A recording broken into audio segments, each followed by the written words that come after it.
Thank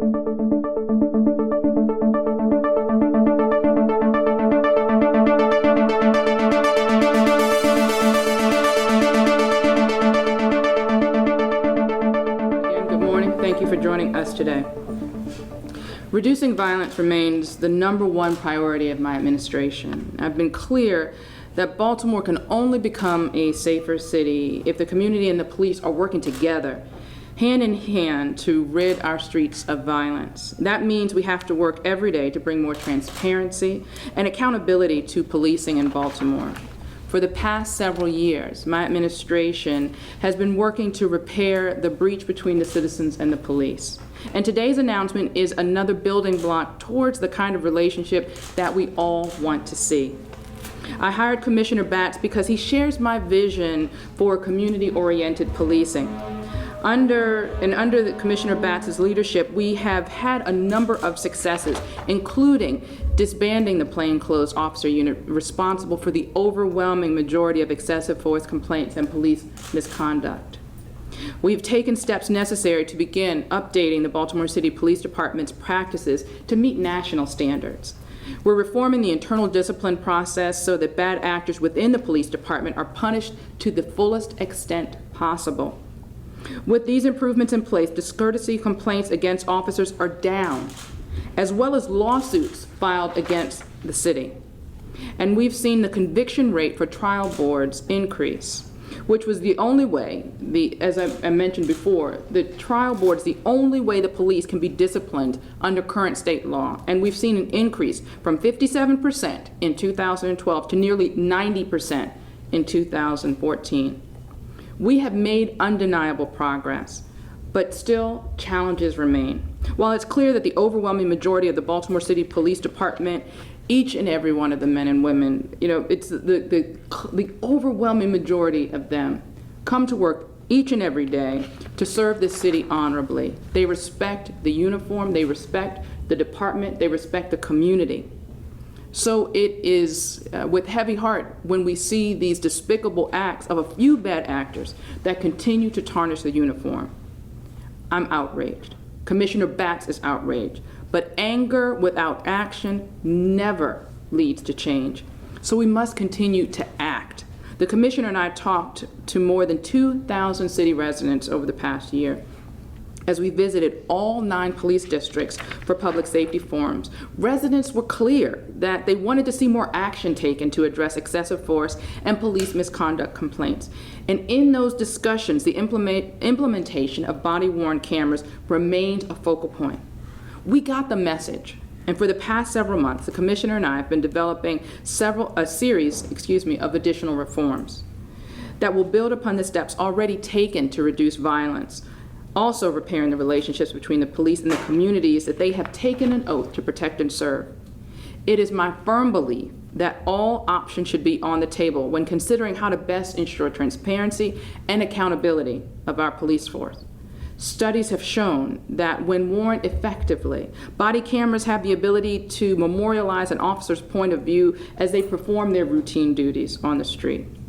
The benefits of such recordings have been touted by other jurisdictions and civil rights groups such as the American Civil Liberties Union.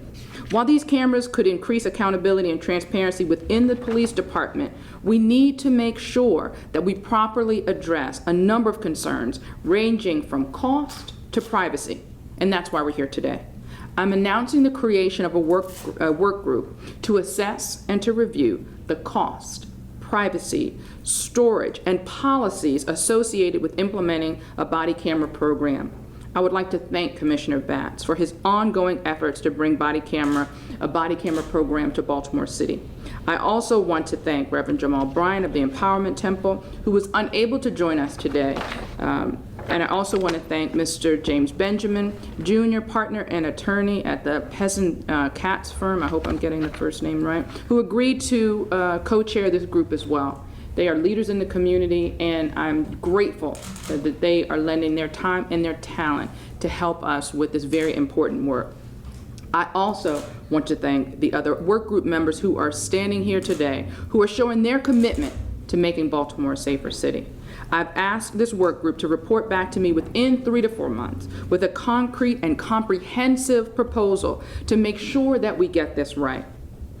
I love this city, and I know and believe in my heart the ability to grow and build, I believe that this city has the ability to grow and to thrive. We will continue to meet our current challenges and face them like I've always done, head on. I will not be satisfied until Baltimore is one of the safest big cities in America. And again, I want to thank you all for being here today. I am going to bring up Commissioner Batts, who's going to talk more about the task force and I'm sure his strategic plan of a year ago that asked us to take a look at the body camera work. Commissioner? Thank you, ma'am. I'd like to thank the Madam Mayor and also thank the committee for volunteering and stepping forth in this very important endeavor. Madam Mayor, you continue to be and show leadership on important, challenging issues. But you know, with challenges come opportunities, and I think this is our opportunity for our city to grow. Transparency within the law has been a cornerstone of what I've tried to accomplish over the last 2 years. Transparency, being open, being honest, growing as an organization, growing in the way that this community expects us to grow. Our ability to be successful in the crime fight is directly linked to the trust that the public has in the Baltimore Police Department. That trust comes not only from our ongoing community engagement, but also from the way the officers in this department interact with the community that pay our salaries on a daily basis. I have a long history with officer-worn body cameras. I come from an organization that was one of the first in the nation to wear body cameras, and so I understand the issues that have taken place with those. Body cameras offer us a unique opportunity to change the very way in which we interact with citizens in a way they interact with us also as a police department. Clearly, there's been numerous studies that highlight the positive benefits of incorporating body cameras into the daily routine of police officers. What I have learned firsthand is that body cameras bring a lot of complicated issues. There's issues that deal with cost, privacy, storage, cloud data, servers. This panel assembled today is eminently qualified to handle these issues and work towards solutions that will benefit the people of Baltimore. This committee has its work in front of it. I think the opportunities here are to grow a police organization that will reflect the mandates of our community. I join the mayor in thanking the panel in advance for their hard work and for volunteering to be an important step, or taking an important step, in improving public safety in the city of Baltimore. Madam Mayor. Thank you very much, Commissioner. And I want to bring up now the co-chair of the committee, Attorney James Benjamin, Jr., who just happened to go to the finest law school in the state of Maryland, right? University of Baltimore. You know that's not even what I was talking about. University of Maryland. But I really do want to thank you. It's important that we have someone who understands criminal law, understands the law in Baltimore, and will help us to make sure that we are getting it right for the people of Baltimore. So thank you very much. Thank you, Madam Mayor.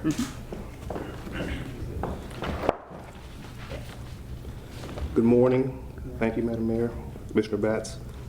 On behalf of the working group, I want to thank the mayor and the police commissioner for this opportunity. You know, one of the best ways to make Baltimore a safer city is to work at strengthening the relationship between the community and police. Commitment to accountability and transparency is paramount. The formation of this work group demonstrates the commitment we all share in working together to improve the relationship between police and the community. And while there are certainly benefits to having police body cameras, we must be judicious and fully vet issues regarding their use. The working group looks forward to thoroughly and diligently evaluating issues and solutions related to privacy, cost, and storage in furtherance of an effective body camera program in Baltimore City. So thank you again, Madam Mayor. Thank you, Mayor. Commissioner Batts. And before I open it up for questions, I want to thank the Vice Chair of the Baltimore City Council's Public Safety Committee, Councilman Brandon Scott, who has shown a commitment from, as long as I've known you, to making Baltimore a safer city. And I also want to thank the chair of the Baltimore City delegation, Delegate Kurt Anderson. The only way this is going to work is if we work in collaboration with our partners, both the city and the state. So I want to thank them for agreeing to be a part of it and ask them if they would make remarks as well. First of all, Madam Mayor, I want to thank you for allowing me to be part of the work group. I think it's important for members of the state legislature also to become involved, because this work group will come up with information that is important to trying to decide what the efficacy is of having a program like this in Baltimore City. But it shouldn't be just a program for Baltimore City. It may be that we'll come up with ideas as to how to make this a statewide program as well. And I think that the information that this work group puts together and will be invaluable to anything that the state legislature does. The Baltimore City delegation does have meetings scheduled on November 23rd on the exact same issue, and we want to make sure that the efforts of this work group is an integral part of what we try to do statewide. So I really appreciate the fact that you've asked me to be part of it. I will work diligently, and even though I'm from actually the best law school in the state of Maryland, I'll be able to work with the chairman of the second best law school in the state of Maryland. Thank you. Thank you, Delegate. Councilman. Thank you, ma'am. Madam Mayor, thank you for the opportunity. I think that no one knows without doubt that making Baltimore a safer city is the top priority for me, but this is also something that's very important. I don't think that anyone on the panel knows better than me how it is to be on the opposite side of the law in Baltimore City, growing up here in the 90s when we had a very, very different outlook on how we were dealing with young men in the city. So we know that this is something that we have to repair this relationship, but we cannot do that haphazardly. We have to do this, do our due diligence, look at the places across the country, look at everything. One of the best things I always say, the only good thing about being last or later in doing something is you have to learn from the mistakes that other folks have made. And that's what we have to do our due diligence, make sure that we cross all our T's, dot all our I's, so we can make this happen for the citizens of Baltimore. Thank you. Thank you very much. All right, with that, I want to thank you all again, and I'll open up for questions. Madam Mayor, I agree there are a number of issues, privacy, costs, XYZ, but why a task force? Why not hash these issues out within the confines of the bill that President Jack Young and Councilman Branch proposed as far as requiring body cameras? So, I think this has given us an opportunity to work together. The type of we both have an interest in making sure that Baltimore is safer. We both have an interest, the council president or in my administration and the entire council. We both think that it's worthwhile to pursue body cameras. We're choosing different tactics, but it doesn't have to be mutually exclusive. I have the Councilman Scott on the committee, on the task force, and I'm hoping that he'll be able to represent the concerns of the council as we work to implement this new policy. And it is a policy, and that type of thing doesn't happen through legislation. So that's why I welcome the participation of the councilman and the state delegate, because this is an issue that has to be implemented by the executive with input from community members, professionals, the people that you're looking at right here, and I think that's the right way to get it done. Mayor, is this today, is this a matter of you're committed to implementing a program and you're using this group to figure out the best way to do it, or is it, do we want to implement this program and leaving it up to this group to make that recommendation? In other words, have you in your head and you're, along with the commissioner, said, we need to do this, let's use this process to figure out the best way to do it? So a little over a year ago, the commissioner, I stood with the commissioner as he unveiled his strategic plan. And one of the things that was included in the strategic plan was the recommendation to use body cams. We heard that same, and since that time, and actually before the plan was even published, the commissioner started on making the reforms that were suggested in that very comprehensive strategic plan. While that work was being done, we were out in the community, and we heard from the community that there was the issue of police misconduct and excessive force continued to come up. I've talked to you about it, and I've talked to other members of the press about it. We knew that we needed to do more. But I've always said that we cannot do it, we cannot have a piecemeal approach. As the councilman said, we have to learn from where it was implemented right and where there were problems, because the worst thing we can do when you're trying to repair relationships of trust is to have a misstep on such an important issue. This is important. I want to make sure that we get it right. I'm committed to moving this forward, just as I have been committed to moving the many things that were included in the strategic plan, because I think it'll make our police department stronger, better, and make our city safer. Is there a timeline for implementation?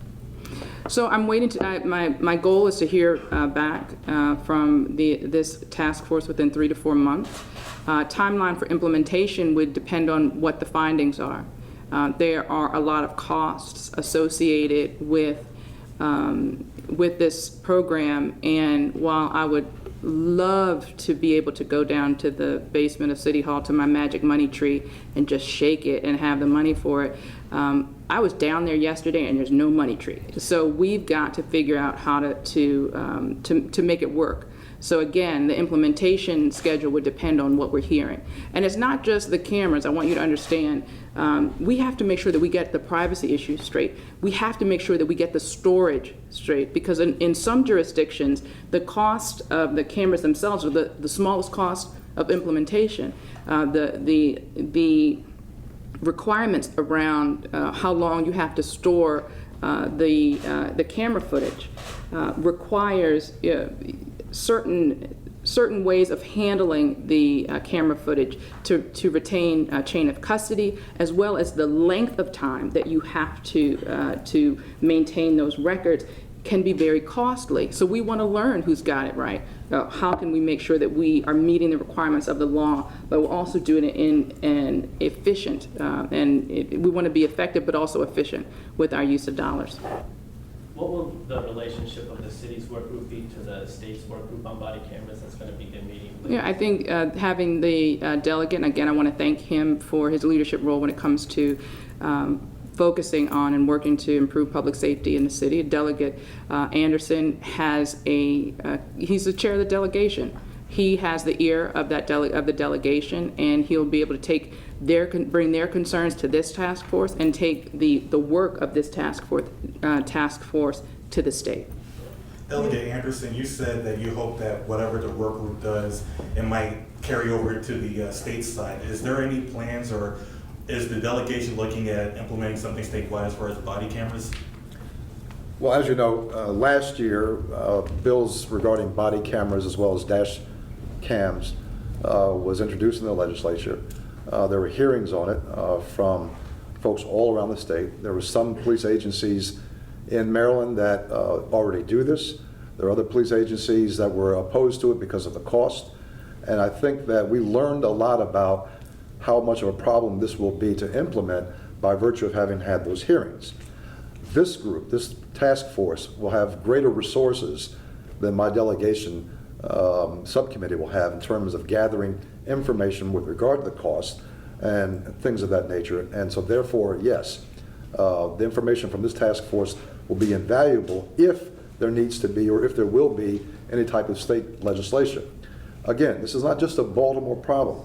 You know, there are problems all around the state in every jurisdiction that could be solved by something like this. And there are parameters in which we have to work. For instance, Maryland's law is different from the law of other states where they do have these type of cameras in terms of what was it called? Chain of custody and The chain of custody, but no, the storage. Jane, right? Wiretap. The wiretap. In fact, I think I talked to you about this. So, we have, you have to have permission, and you have to give permission has to be given in Maryland for you to be able to take certain types of conversations, because this is being taped. So all of that comes into play, and I think this is a perfect thing for the delegation to be able to tap into, and we will. I also think, just to reiterate as well, we have to make sure that with the implementation that we're marrying up what our goals are with, as the delegate said, what the state laws are, but also the state laws with respect to the Law Enforcement Officers Bill of Rights. As he mentioned, there are certain requirements that exist through that, through that state legislation. So we have to make sure that as we work to implement that, we're working in being compliant with what that is. Mayor, One more, guys. there were some allegations today about misconduct in regards to the city police officers that were in this local or this statewide political commercial recently. Just wanted to know if you had seen that commercial, and if so, if you have any concerns about it. I've been looking for that commercial, but I haven't seen it. Time, you guys. We're not talking Sorry. about body cameras today. Is there any more questions about Can we body bring- cameras? Delegate, just to be clear, that committee meeting next month, that's a city delegation subcommittee? Yes, it is. Okay. All right. Can we Thank just you. ask, can we ask That the doesn't- ACLU to, David Rogan, just a quick question? They're staying. They're staying. They're staying. Okay, all right. All right, thank you all very much. Thank you. Okay? Everybody good? The ACLU's position on body cameras, it's kind of a balance between accountability on one hand. What's the ideal for the city of Baltimore on this topic? Body cameras are something that we have long supported for many years. The ACLU has done perhaps more than any other organization to defend and assert citizens' right to record police and other official behavior. And we think that body cameras can be an incredibly effective police accountability tool because there is no guarantee that there will be a citizen recording police behavior. But if body cameras are properly implemented, then there is a guarantee that the interactions will be recorded. That being said, I think it's also critical to say that which way the lens is facing matters.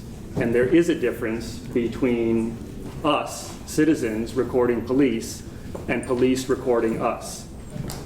And when police are recording us, it does raise significant privacy concerns. It raises concerns about the possible creation of a giant voice or image database.